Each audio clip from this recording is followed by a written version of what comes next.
요한계시록 22장 16절 17절 말씀입니다. 제가 봉독합니다.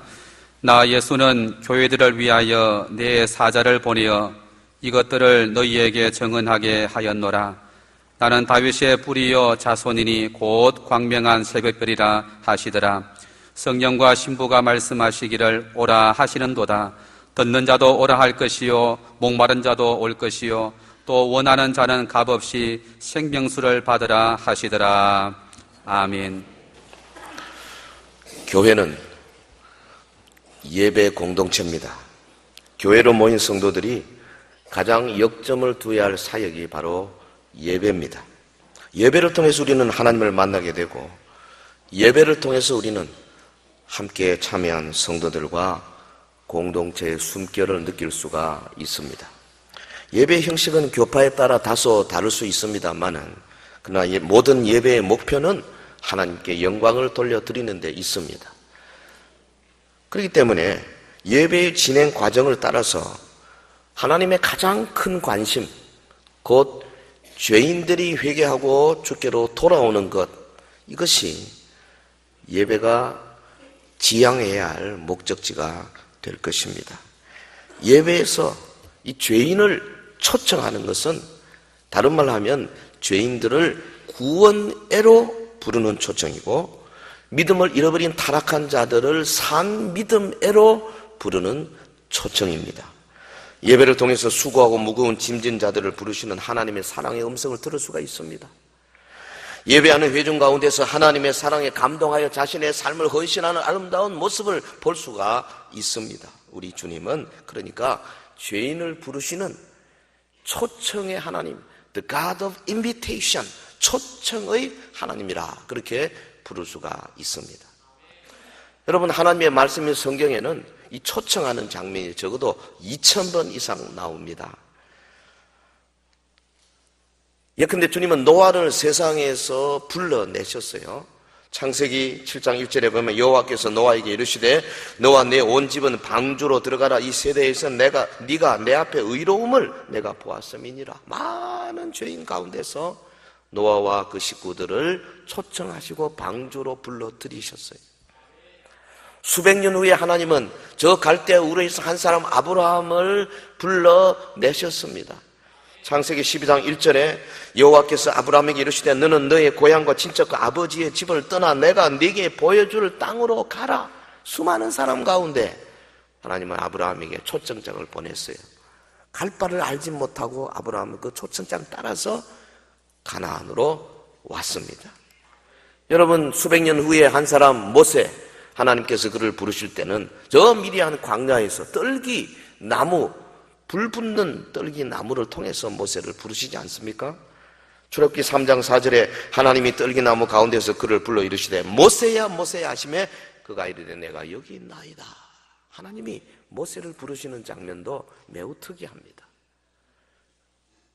뿐 아닙니다. 신약의 예수님께서 갈릴리 호수를 지나가시다가 베드로와 안드레 형제가 고기 잡는 거 보시고 초청하십니다. 나를 따라오너라. 조금 더 가시다가 세베대의 두 아들 야고보와 요한이 아버지와 함께 그물 깁는 것을 보시고 또 초청하십니다. 우리 예수님은 저 세관에서 한참 일하고 있는 마태를 보시고 부르시고, 무화과나무 아래에 있던 나다나엘을 부르시고 끊임없이 초청하셨습니다. 오늘 본문은 성경이 2000번도 넘는 수많은 초청 가운데 마지막 초청, 최후의 초청, 가장 중요한 초청이 기록이 되어 있습니다. 예수님이 예언의 말씀을 모두 주신 다음에 최후로 가장 두 가지 중요한 거 보여줘요. 하나는 초청이고 또 하나는 18절 19절에 있는 말씀에 대한 거죠. 말씀에 뭐 보태도 안 되고 더해도 안 되고, 이 두 가지가 이 계시록의 마지막 성경 마지막 가장 중요한 부분입니다.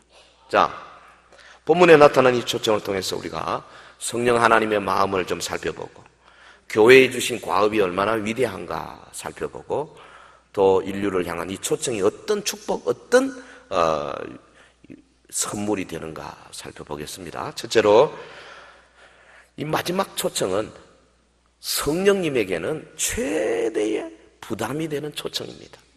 본문 17절, 성령과 신부가 말씀하시기를 오라 하시는 도다.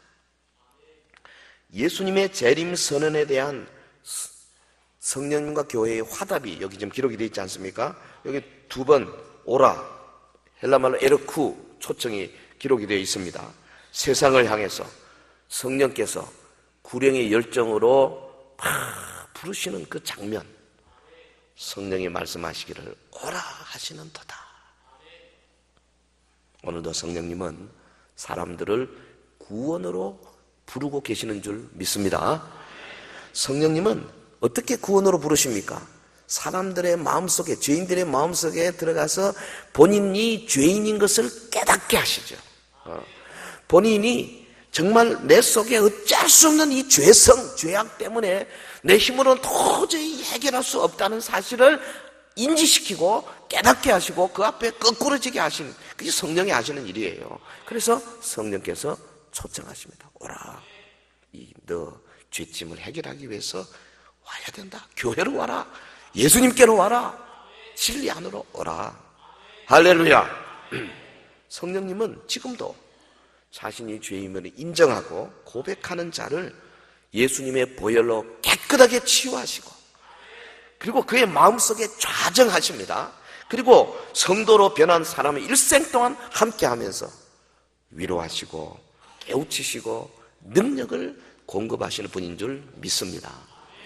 오늘 새벽에 우리 빌립보서 2장 1절로 생각했는데요, 그 하나님이 예수님을 통해서 교회에 보화를 주셨지 않습니까?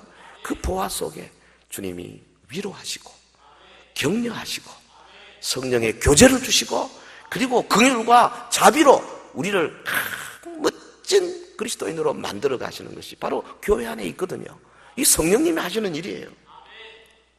여러분, 사람을 초청하는 일, 하나님의 가장 큰 과업입니다.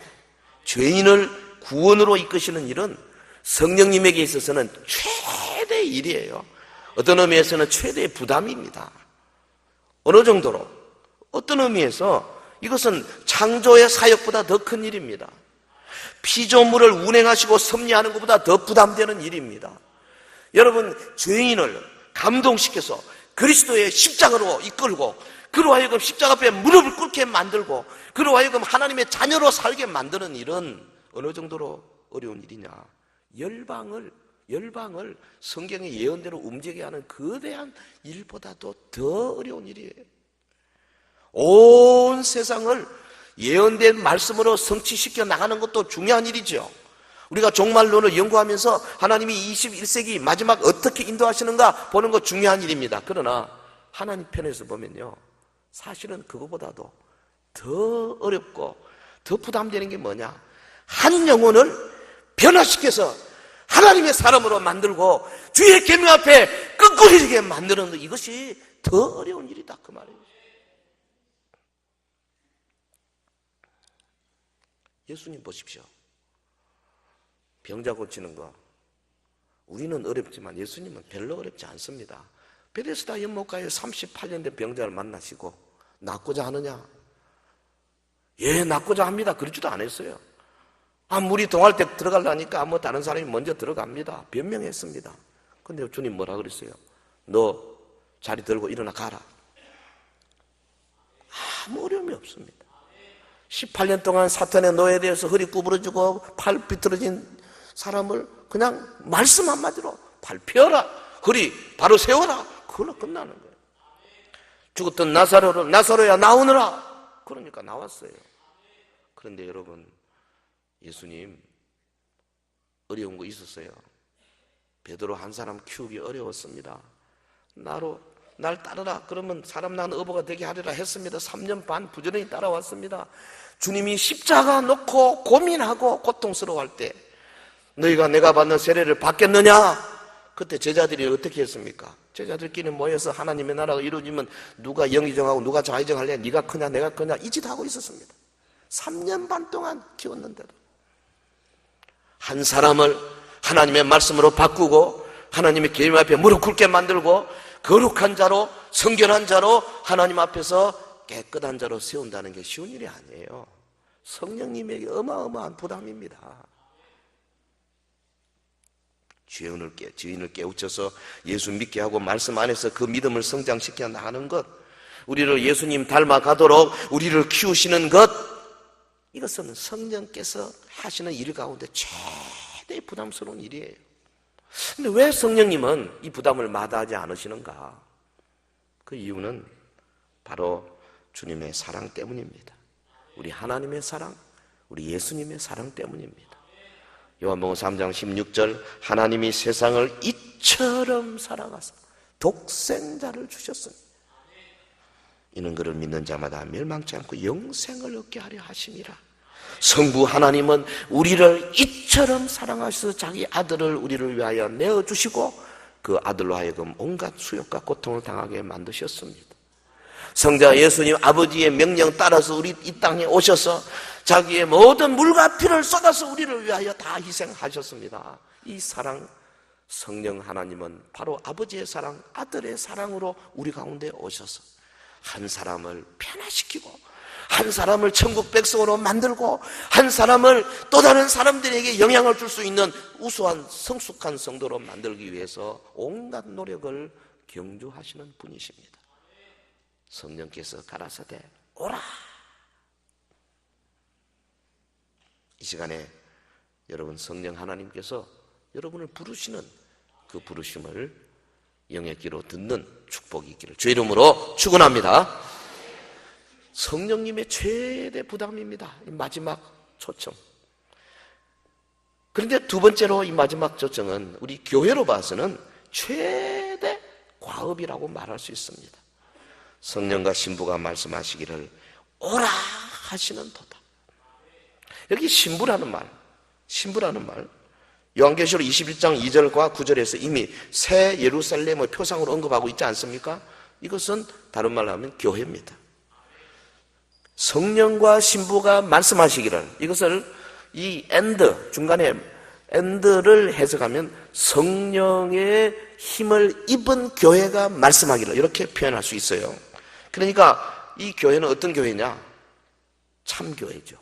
성령 충만한 교회죠. 예수 그리스도의 말씀이 충만한 교회입니다. 이 교회가 뭐라 합니까? 오라! 종말의 참교회인 헤이븐 여자교회를 말하는 겁니다. 가슴을 크게 열고 세상을 향해서 구령의 열정을 토하는 장면입니다. 여러분, 교회의 최대 가업이 뭐냐? 목마른 자들을 향하여서 생수를 값없이 받아 마시도록 초청하는 일인 줄 믿습니다. 성령과 신부가 말씀하시기를 오라 하시는 도다. 여기 신부는 분명 대환란 때의 헤이븐 여자, 어떤 고통 속에서도 하나님의 말씀, 예수 그리스도의 증거, 이것 때문에 육류은죽 짐승의 표를 받기를 거절하고 하나님의 순수한 계명 안에 순종하는 자들을 가리키는 교회죠. 사도 요한은 밤모섬에서 예수 그리스도의 계시를 받는 중에 마지막으로 성령님이 주시는 이 영감받은 교회가 세상을 향하여 오라고 부르는 음성을 듣고 있습니다. 이 모습이 오늘 현대교회의 모습이야 하고 우리 서현교회의 모습이어야 될 줄로 믿습니다. 그런데 오늘 교회 어떤 모습입니까? 성령님의 소원과는 달리 다른 일 때문에 너무 바빠가지고 일이 많아요. 너무 바빠서 세상을 초청하는 일에 소홀히 하고 있지 않는가? 교회마다 종교적인 세레모니나 행사들은 연중 개최되고 있지 않습니까? 컨퍼런스를 열고 프로젝트들을 추진하고 열심히입니다. 여러 가지 사업들을 준비하고 그것 때문에 연중 행사표가 아주 팍팍합니다. 그러나 교회의 가장 중요한 기능은 이것들 다 필요하겠지만은 최우선의 기능이 뭡니까? 사람들을 그리스도에게로 인도하는, 교회의 최대 과업은 세상을 향하여 예수님께로 오라고 초청하는 것인 줄 믿습니다. 이 우리 서현교회의 최대 과업이 되어야 됩니다. 그러므로 교회는 다른 일들로 분주하여 정작 최대의 사명을 망각하지 않도록 언제나 근신해야 합니다. 다음 구절에 뭐라 그랬어요? 듣는 자도 오라 할 것이요. 그랬어요. 무슨 말입니까? 세상을 초청하는 전도사에게 참여하는데 예외가 없다는 말이죠. 교회의 오래된 멤버들은 물론입니다. 그러나 어제 혹은 지난주에 왔던 새가족까지라도 듣는 자, 하나님 말씀을 듣거든 그도 나가서 세상을 향하여 오라고 해야 된다 그 말이에요. 그래서 새가족 부부는요, 그 7주 8주 공부하는 동안에 또 다른 새로운 가족들을 전도하도록 계속해서 격려해 줘야 합니다. 오늘 우리가 택시데이 하면서 제가 1부 예배 또 2부 때도 중간에 좀 양쪽을 가봤습니다. 열심히 택시 타고 오시고 내리고 참 좋습니다. 비가 약간 와서 조금 그렇습니다만 그래도 여러분 다 차 가져오지 않냐고 한번 택시 타고 오시면서 중간에 말씀도 전하시고 또 덕담도 하시고 예수 믿으세요 한 말씀도 하시고 뭐 아주 짧은 시간이지만은 그런 삶을 우리가 평소에 가져야 되는 거죠. 내 머릿속에 내 마음속에 어떻게 하든지 내가 가지고 있는 예수 그리스도의 생명을 전하고 싶다 하는 그런 이 과업이 언제나 우리에게 있어야 되는 겁니다. 듣는 자도 오라 할 것이요. 오늘 새로 오신 분들도요, 이 말씀을 듣는 순간에 오늘 나가면서 바로 세상을 향해서 오라고 초청하는 초청자가 되어져야 한다는 말씀이 바로 이 말씀입니다. 17절을 다시 보겠습니다. 성령과 신부가 말씀하시기를 오라 하시는 도다. 이 구절에 대해서 신학자 파르가 이렇게 말했어요. 성령과 신부는 한 목소리를 낸다. 즉 영이 촉구하는 것을 몸이 말하는 것이다 그랬어요. 예쁜 말이죠. 과연 그리스도께서 보내시는 보혜사 성령은 진리의 영인 동시에 성도들을 감동시켜서 세상에 예수님의 말씀을 외치도록 하는 영이라는 거예요. 그러므로 하나님의 성령으로 충만한 교회, 하나님의 성령으로 충만한 성도는 예외 없이 다 세상을 향하여, 믿지 않는 자들을 향하여, 친구들을 향하여, 우리의 오이코스들을 향하여 전도하기를 힘쓰는 자들입니다. 사도행전의 기록이 이것을 증거하고 있습니다. 우리가 부르는 찬송가 508장, 우리가 지금은 나그네 되어도, 우리 설교 후에 부를 찬송입니다. 이 작시자가 엘라이저 캐슬이라는 본래 의사죠. 성공적인 의사입니다. 평신도 지도자입니다. 그가 출세가던 네브라스카의 어느 작은 교회 성도로서 얼마나 참 열심히 사역했는지요. 그 마음속에 특별히 전도의 사명이 있어가지고 시간만 하면 뭐 병원에 찾아오는 사람에게 전도하고 또 나가서 전도하고 그리고 언제나 사람들에게 말하기를 나의 존재 이유, 하나님이 나를 지금도 살려놓으신 이유는 영혼을 예수께로 인도하는 데 있습니다. 그러고 말을 하고 다녔습니다. 어느 날 어떤 사람이 와서 물었습니다. 아니 돈 버는 것보다도 그렇게 나가서 전도하는 게 좋습니까? 어떤 때는 일도 안 하고 막 전도하러 다니거든요. 그러더니 이 캐슬 의사가 이렇게 말했습니다. 그렇고 말고요. 결국 우리는 이 땅에서 나그네가 아닙니까? 나그네 인생에서 영혼 구원보다 더 가치 있고 고귀한 일이 어디 있겠습니까? 전도는 천사도 흠모하는 일이에요. 근데 이 말을 옆에 부인이 들었어요. 천사도 흠모하는 일이다. 이 단어가 그 부인에게 탁 꽂혔습니다. 부인이 음악가입니다. 그래서 집에 와서 남편에게 그랬어요. 아까 당신이 천사도 흠모하는 일이라고 그랬는데 너무 듣기 좋은 말인데 한번 작시를 좀 해주시라고. 그럼 내가 거기다 곡을 붙이겠다고. 그렇게 해서 탄생한 찬송이 508장이라 그래요. 우리가 지금은 나그네 되어도 화려한 천국에 머지않아 가리니 이 세상 있을 때 주 예수 위하여 끝까지 힘써 일하세. 주 내게 부탁하시니 천사도 흠모하겠네. 천사도 흠모하겠네. 화목케 하라신 구주의 말씀을 온 세상 널리 전하세요. 근데 이분이 이 나이가 60을 넘기면서 그동안에 막 전도를 파트타임으로 했거든요. 일이 있으니까. 도저히 파트타임을 못하겠다. 그래서 아예 풀타임으로 전도해야 되겠다 해서 신학을 하고 목사가 됐습니다. 견디지 못해서 목회에 헌신했는데 그 나이에 뭐 목회하자니 목회지가 잘 있겠습니까? 돈도 없고 인간적인 융숭한 대접도 못 받게 되었고 그런데 그는 너무나 기쁘고 너무 감사했습니다. 첫 부임지가 콜로라도 덴버에 있는 작은 한 교회였는데 그 부임 인사하면서 취임사를 이 찬송으로 대신했어요. 주 내게 부탁하신 일 천사도 흠모하겠네. 화목케 하라신 구주의 말씀을 온 세상 널리 전하세요. 근데 이 목사님 부임한 지 얼마 안 돼서 부인이구만 세상을 떠났어요. 누군가가 장례식에 와서 그에게 그렇게 말했습니다. 목사님 되신 거 후회 안 되십니까? 뭐 의사로 있었으면 다 편하고 좋을 텐데, 그때 이분이 그렇게 대답했답니다. 제 아내는 우리가 지금은 나그네 되어도 찬송을 작곡하면서 제게 이런 말을 했습니다. 나그네 인생길에 행복한 전도자의 곁에 머물미 자기의 행복이라고. 혹시 자기가 먼저 이 세상을 앞서가는 일이 있으면 나는 변함없이 당신의 하늘의 응원자가 되어 함께 복음의 증인이 되겠습니다. 그래서 이분이 그 부인의 장례식에 다시 회중들에게 이 찬송 불러줄 것을 요청했다 그럽니다. 주 내게 부탁하신 일 천사도 흠모하는 일. 여러분, 이것이 교회의 최대 과업이고 성도의 최대 사명인 줄 믿습니다. 그리고 이 마지막 초청은 사실은 그 내용이 인류의 최대 선물, 최대 축복이에요. 목마른 자도 올 것이요 또 원하는 자는 값없이 생명수를 받으라 하시더라. 이 세상의 영혼의 기갈로 머무른 사람이 얼마나 많습니까? 성령님과 교회의 초청이 누구에게 주어지느냐? 목마른 자들에게 주어진다 그랬어요.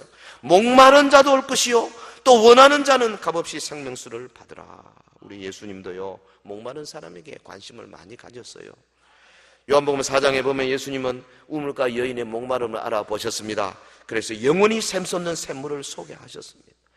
요한복음 7장에 보면 예수님은 명절 끝날에 큰 날에 길거리에 서서 크게 외치셨습니다. 누구든지 목마르거든 내게로 와서 마시라. 그러면 그 배에서 생수의 강이 흘러나리라 말씀하셨습니다. 여러분, 주님이 주시는 해갈, 이 목마름을 해결하는 이것이 오늘 인류가 누릴 수 있는 최대의 축복이고 최고의 선물인 줄로 믿습니다. 이 축복은 먼저 믿는 우리가 받아야 돼요. 내가 예수 믿고 내 속에 목마름이 해결이 되어야 합니다. 인생의 의미에 대한 목마름, 내 앞날에 대한 목마름, 내 세상 인간관계에서 오는 여러 가지 불평과 불만을 완전히 해결하는 그런 목마름, 이런 목마름을 해결받는 역사가 내게 먼저 와야 돼요.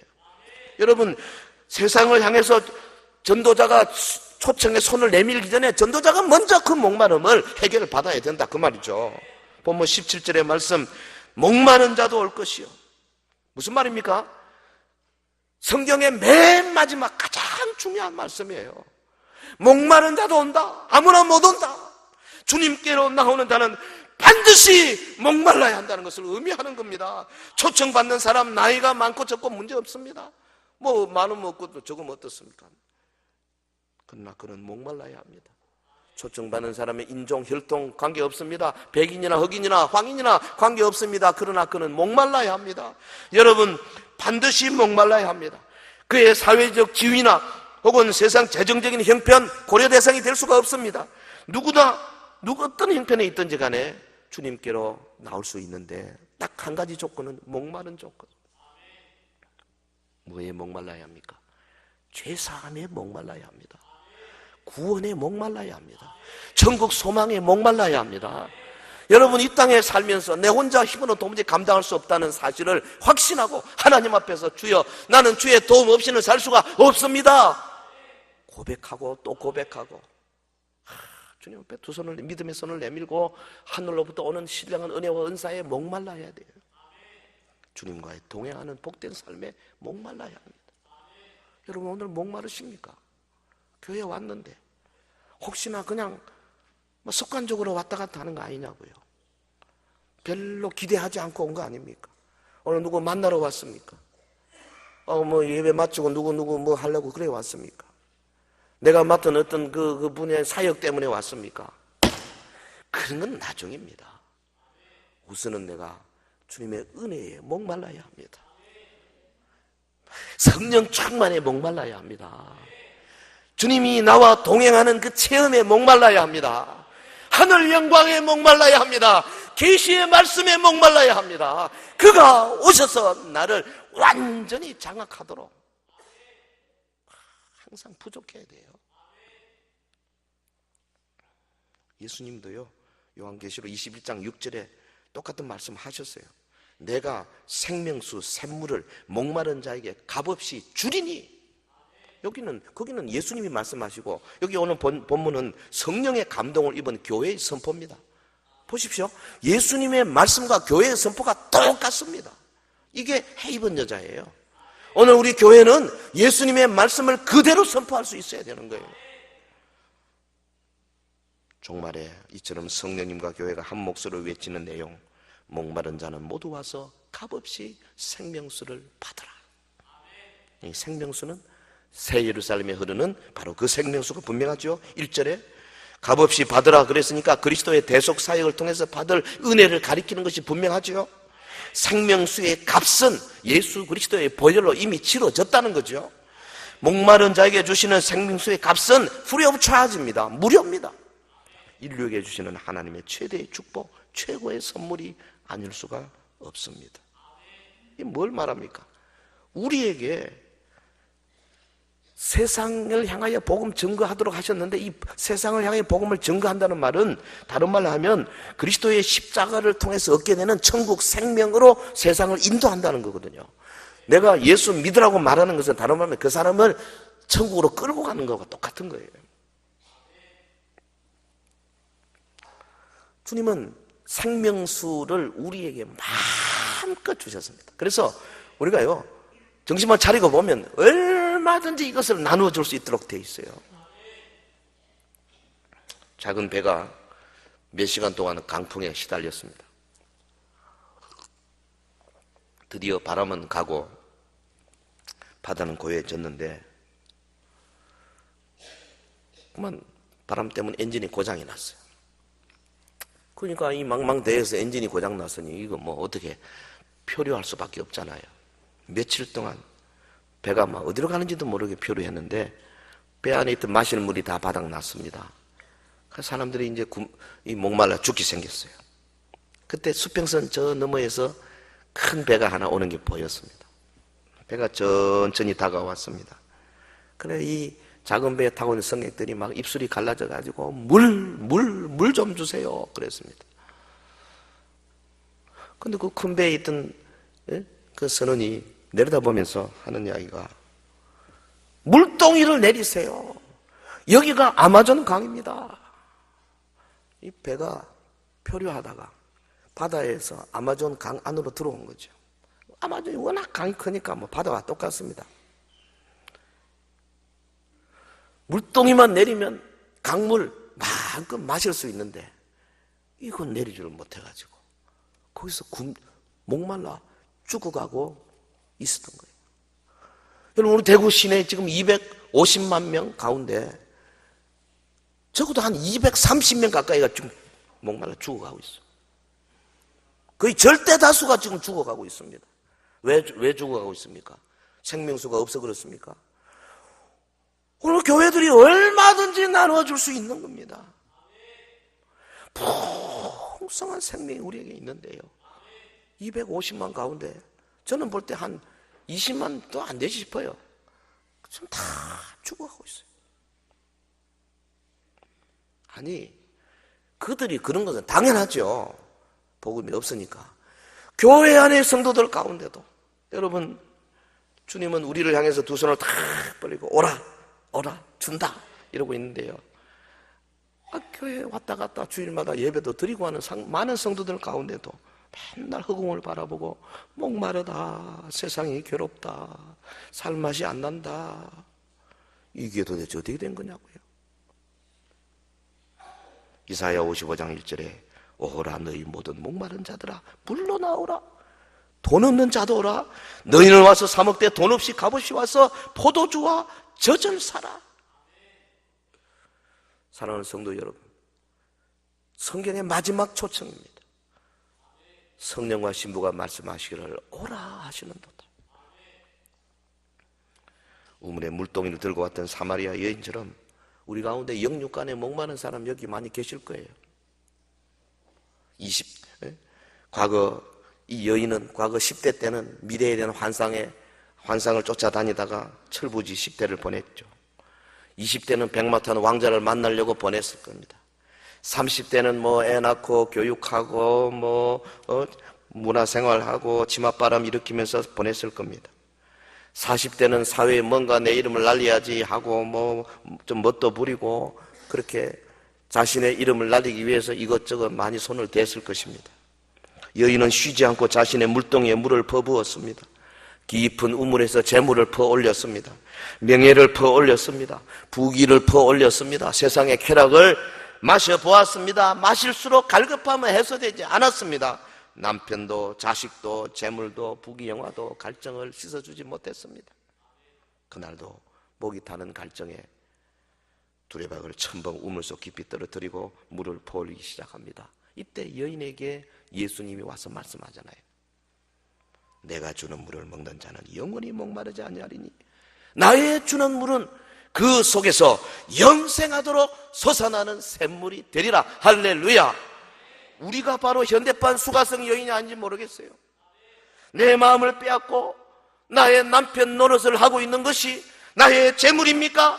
북입니까? 영화입니까? 아니면 문자를 좀 써서 허무라고 하는 정체불명의 마귀입니까? 세상이 말하는 5가지 복은 사실은 수가성 여인의 5 남편에 해당된다고 볼 수 있어요. 여러분, 세상 사람들이 구하는 복들은 육신을 살찌게 하는 그는 뿐입니다. 육신의 비만은 영혼의 빈곤과 갈급을 의미하는 거예요. 여인에게 생수를 공급하시는 주님을 만나는 길 외에는 다른 길이 없습니다. 성도 여러분, 오늘 본문은 성경에 기록된 수많은 초청 가운데 The last invitation, 마지막 초청이에요. 마지막 초청, 가장 중요한 초청입니다. 죄인을 불러서 천국 백성을 삼아 천국까지 이르게 하는 이 초청은 성령님께는 엄청난 부담입니다. 교회는 최대의 과업입니다. 그러나 오늘 인류 인생들에게는 최고의 선물이요 최고의 축복이에요. 성령님의 초청은 지금도 참 교회를 통해서 세상에 증거되고 있습니다. 주님의 그 구원의 초청장은 와서 생명수를 마셔야 하는 모든 사람에게 전달되어져야 하고, 그 전달을 주님은 오늘 교회에 맡겨놓으셨어요. 내가 안 하면 할 사람이 없다고 말이죠. 우리 교회가 안 하면 안 할 사람이 없는 거예요. 그런데 여기서 주의할 것은 우리에게 남은 초청의 시간이 얼마 안 된다는 겁니다. 왜 그렇습니까? 내가 속히 오리라. 주님이 계시록 22장에도 7절, 12절, 20절에 내가 속히 오리라, 내가 속히 오리라 계속해서 말씀하십니다. 주님이 재림하시면 더 이상 복음 전할 기회가 없어요. 더 이상 초청이 없습니다. 끝입니다. 예수님이 그 마태복음 22장에서도요, 그 자신의 그 심정을 그렇게 비유 가운데 말씀하잖아요. 9절에 내 거리 길에 가서 사람을 만나는 대로 혼인잔치에 청하여 오라. 예? 사람을 만나는 대로 어디에 가서 내 거리 시장바닥에 가가지고 사람 만나는 대로 청하여 오라. 주님의 그 심정입니다. 우리 교회 이러면 안 돼요. 지금 이러면 안 된다고. 오래 믿은 여러분들 이러면 안 돼요. 일단 만나는 대로 데리고 와야 돼요. 전도해야 돼요. 우리 교회는 구원 초청장을 전달하는 사역에 동참할 성도들에게 이 시간 사역 초청장 하나님의 성령께서 주실 거예요. 네가 가라. 각자 주님이 그렇게 여러분을 보내고 계십니다. 특별히 오는 줄 우리 어이고 초청 전도잔치에 힘을 다하여 전도할 뿐 아니라 내 남은 일생에 초청자가 되어서 신부가 세상을 향하여 오라고 부르는 그 신부 속에 우리가 들어가서 그렇게 참여하는 은혜가 되기를 주의 이름으로 축원합니다. 축원합니다. 축원합니다.